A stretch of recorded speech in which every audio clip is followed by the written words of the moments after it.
मैं अपने केक को कहीं छुपा के रख देता हूँ, फिर बाद में जब टाइम मिलेगा खा लूंगा। हाँ, इस खाली टोकरी में रख देता हूँ।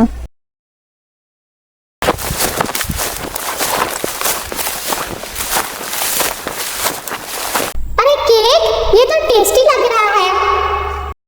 अरे वाह, क्या बात है, केक खा के मजा ही आ गया। अब मैं इस कैंडी को भी टोकरी में रख देता हूँ।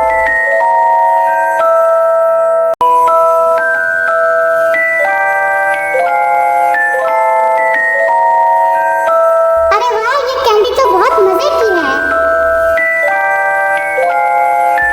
अब मैं आइसक्रीम को भी अपनी टोकरी में रख देता हूँ। अरे ये क्या, टोकरी तो खाली है। मेरा केक और कैंडी किधर गए?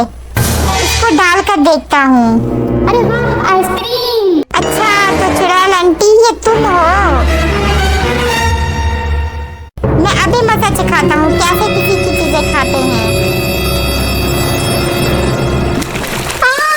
मुझे खाना नहीं आता, कोई बचाओ।